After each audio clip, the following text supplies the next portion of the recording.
बहुत कम ऐसा होता है कि टेस्ट मैच के दूसरे दिन ही आप नविश्ते दीवार पढ़ लें कि आप टेस्ट मैच से बाहर हो चुके हैं।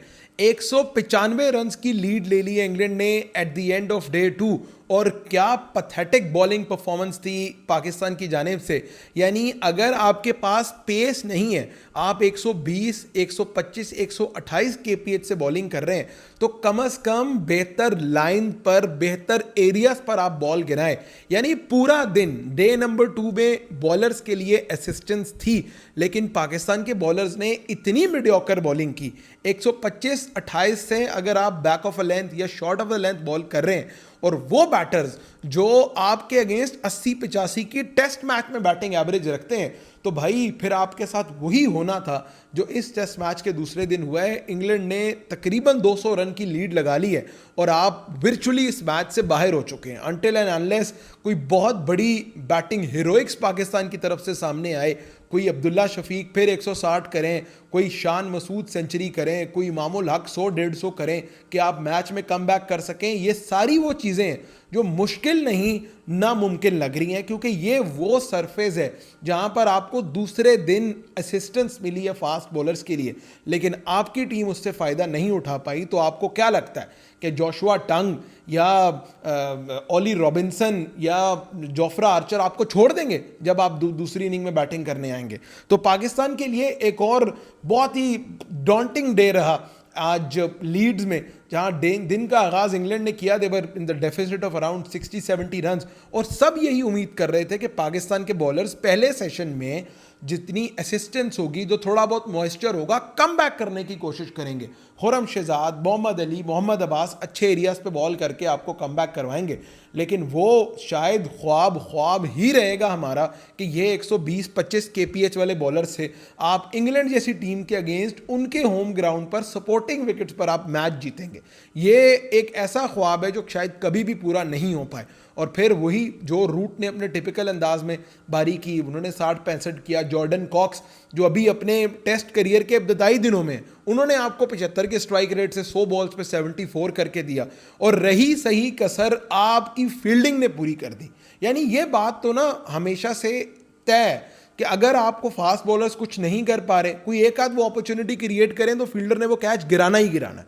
यानी हैरी ब्रूक को आप अगर 0 या 1 पे जब उनका कैच ड्रॉप हुआ है वहाँ पे पकड़ लेते, तो कोई ना कोई चांस था आपके पास मैच में कमबैक करने का। वहाँ उस वक्त इंग्लैंड की कोई ज़्यादा लीड नहीं थी, और वो पार्टनरशिप जो हैरी ब्रूक ने लगाई, वहाँ आप जो है वो बड़े बेहतरीन तरीके से कम बैक कर सकते थे। डैन लॉरेंस को आपने देखा, वो अपने स्ट्रोक खेल रहे थे, लेकिन वो कहीं ना कहीं फंस ज़रूर रहे थे, चाहे वो खुरम की गेंदों पे हो, चाहे वो अली की गेंदों पे हो।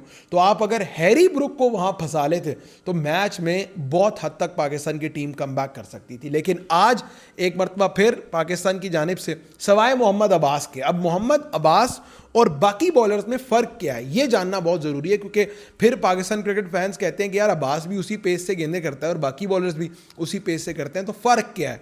तो भाई फ़र्क ये है कि मोहम्मद अब्बास कंसिस्टेंसी से, मुस्तकिल मजाजी से उन्हीं एरियाज़ पर हिट करते हैं, उन्हीं लाइन और लेंथ पर हिट करते हैं जहां बैटर्स के लिए ट्रबल है। यानी जो उनकी जो लेंथ है वो विकेट टू विकेट बॉल करेंगे, आपको विड्थ नहीं देंगे, आपको रूम नहीं देंगे। और इसका जिक्र मैंने कल भी किया अपनी वीडियो में कि ओनली 5% ऑफ द बॉल्स जो पाकिस्तानी बैटर्स को की गई वो आउटसाइड ऑफ स्टंप थी, so that they can leave. कल इंग्लैंड ने एक ऐसा फेज आया व्हेन दे वर बॉलिंग, और आप उससे अगर आज पाकिस्तान की बॉलिंग का कंपैरिजन करें तो पुअर बॉलिंग स्ट्रैटेजी पाकिस्तान की तरफ से सामने आई। कोई बैक ऑफ अ लेंथ कर रहा है, अगर आप बैक ऑफ लेंथ यानी आधी विकेट से पीछे गेंद कर रहे हैं और आपका पेस 128 है और हैरी ब्रूक जैसा बैटर आपके सामने है, तो उसने आपको तो उठा के जो है वो ग्राउंड से बाहर छक्के मारने, उसने तो आपको उठा के एक्स्ट्रा कवर से ऊपर मारने, ठीक है। और वही हुआ है इंग्लैंड की बैटिंग में। हमने देख लिया कि जिस डोमिनेंस के साथ इंग्लैंड ने पाकिस्तान की बॉलिंग का सामना किया है, और मैं टेल यू द ट्रूथ, कल सुन रहा था राशिद लतीफ़ साहब को, उनको उनके मुताबिक तो, and I believe is right, कि ये पाकिस्तान की सबसे वीकेस्ट टीम है in the last few years और in the last few tours जो इंग्लैंड का दौरा कर रही। और विच इज़ राइट कि आपके ना फास्ट बॉलर्स में वो दमखम है, ना आपकी बैटिंग में 5वें 6ठे नंबर के बाद से लेके 10वें नंबर में वो दमखम है। एक स्टैट आज मज़हर अरशद जो बड़े पाकिस्तान के मायना स्टैटिस्टिशियन, उन्होंने शेयर किया कि पाकिस्तान की पिछली कोई 20-25 टेस्ट इनिंग्स ऐसी हैं जहां आपके नंबर 5 आउट से लेकर नंबर 10 तक आप 100 रन नहीं ऐड कर पाए over the course of last 3 years. चाहे बांग्लादेश के अगेंस्ट हो, चाहे साउथ अफ्रीका के अगेंस्ट हो, वेस्ट इंडीज के अगेंस्ट हो, ऑस्ट्रेलिया के अगेंस्ट हो, घर पे हो, घर से बाहर हो, 5वें नंबर से लेकर 10वें नंबर तक आखिरी 5 से 4 बैटर्स जो हैं, वो चाहे लोअर ऑर्डर हो, चाहे टेल एंडर हो, वो नहीं ऐड कर पा रहे run. That is the problem with Pakistan.